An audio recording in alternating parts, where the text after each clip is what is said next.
4020. In the Women's Super League this week, Nothing happened. nothing happened. Games happened. Well, there was a big game.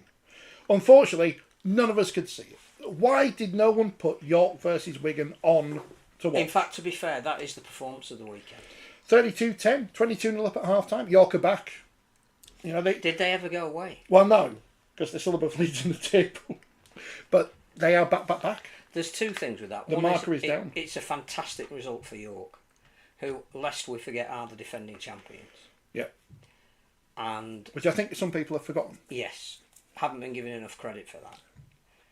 It won't do Wigan any harm, because I think they were sailing away thinking, they weren't thinking anything, but everybody was going, yeah, it's Wigan's to lose. I think the other thing that we haven't given enough credit to is St Helens are actually top of the league. Oh, they are. And undefeated. I've noticed that. Peace Lacura scored again. It's all right scoring against whoever, but she's gone against Wigan. She's good. So, yes, St Helens 90, Barrow 0.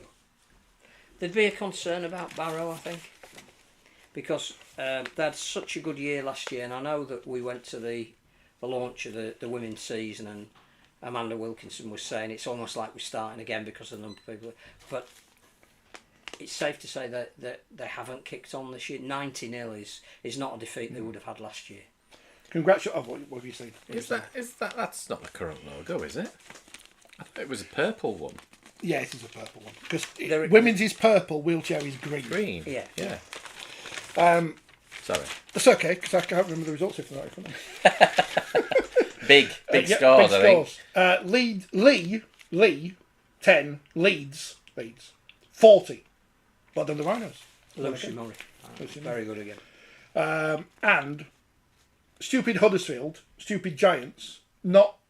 I see, we had a tweet about this because I made a point of making a video of that because it was important that people saw how stupid this decision was, Huddersfield.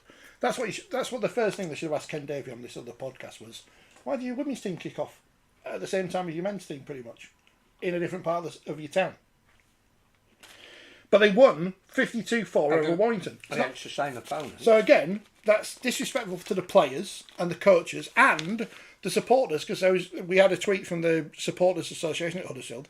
They do lots of, because as we know, Rugby League is built on volunteers. They do lots of volunteering for the women's team, but they also do stuff for the men's team at the same time, where there's a fan zone. So you're splitting your volunteers between two things, and it's not necessary. Have you ever had an invite to go to the Huddersfield Supporters Association? You must have. Did you get the warning that I got?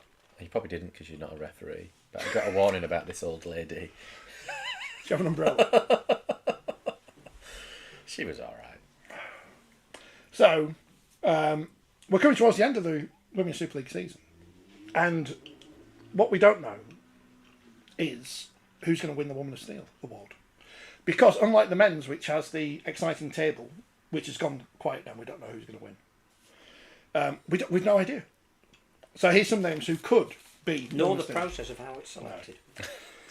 That sounds about right. Some names who could be Woman of Steel this year. Eva Hunter, we mentioned the other week. Big fan. Are you going to say Lucy Murray? Because you just mentioned her there for Leeds. Because I was thinking about Leeds, a difficult team to pick a probably outstanding individual. Mel Howard. She was what I was thinking. They're a difficult team to pick an outstanding individual from because it's very much been a team effort this year. Ebony Stead has been really good. York, my immediate thought was Savannah Andrade. She's been excellent. Again, Wigan, you could pick a number of players, but Ruby Hunter's the one that stood out. And for St Helens, because it's not going to come from anyone out of the top four. Well, it shouldn't. There's definitely going to be an inquiry into the voting process. Danny McGifford may be the joint top scorer of tries in Super League, along with Ebony Stead and Grace Banks, and Eva Hunter. But Vicky Whitfield scored another hat-trick, the outstanding prop forward in the competition, and You're going to stand there with a placard going. I'm going to vote Vicky for Woman of Steel. Chantal Crowell. Shani scored a try on her 100th appearance. TV Shani Crowell. She's the first female player to make 100 appearances. Apparently. She's astonishing. And it she got on really Granada. should have a book written about Got on Granada. Yeah, she'll come on the podcast. She's got a book from her. But well done to her on 100 appearances. Because in Australia, you forget our top division is actually a few years ahead of Australia, so they're celebrating 25 appearances. 50. Ali Brigginshaw was 50. I think there were 3 of them that got 50 this week. Well, we're celebrating 100, so it's good. This week, Barrow Wigan, Lee Huddersfield, and St Helens versus York on Saturday. Oh, St York could be a good one, wouldn't it? It's a shame I can't see it. So Well, that's massive again, now. hopefully, yeah. York having beaten Wigan. Sunday, Warrington Leeds. Less so. But, yeah. So, welcome to the, that was the women's thing. I might clip that as a video. Because women's rugby league videos get views.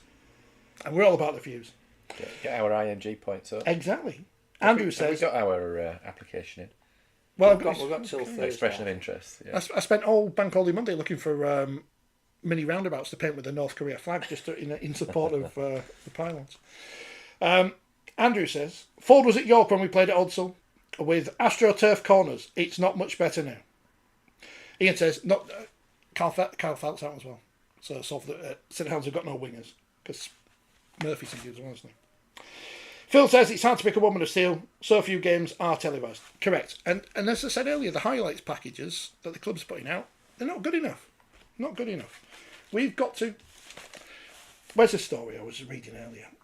It's from earlier this year. The Premiership Women's Rugby, which I understand will now be called the Prem or something, because of marketing, has signed a deal with the BBC. And they're going to show a game a week on iPlayer and stuff. What are we doing? What are we doing? Well, don't we need a competition that's more equitable? Yeah, before but we can we always sell it to a broadcaster. But I'm sure there's games in that competition which Competition's a mess now. There's too But many you need clubs to in. have a weekly offering. We're And our weekly offerings, which is why you should have a 14 league, or we've spoken about this before. If you're serious about making the women's footprint different to the men's, which we should, as indeed we should be doing with the wheelchair, then London and Cardiff should have been the 2 teams that were promoted to Super League because they've got the most potential. and they're fishing in different pools. Warrington Yes. are fishing in the same pool as St Helens and Wigan and And Leeds. again, that like in Wales, with the men and the women, that there have been cutbacks in the women's game in terms of the amount of money they're offering to players that don't pay for the Prem sides. You're offering them the opportunity to play high level rugby. They're getting rid of 2 clubs. Or they're saying they're going to get rid of 2 and then go down to 3 because then that's more palatable. We should be looking and saying, are there any players here we can bring There in? are players. Because of the Christian Wade thing, it's obviously not worked out. He's going to go back to rugby union. But he was it's fine. 33 anyway, so it would. But obviously some Welsh talent who we can get in. Well, the other thing as well is Bring him in hats outside, off okay. to North Wales Crusaders. Played their 500th game this week, and next week they're going to win League One. They might be the last team to win League One for Whatever that 5 means. years. But they're going to finish top of the league, and whatever trophy or Get salver promoted to the there is. merged league.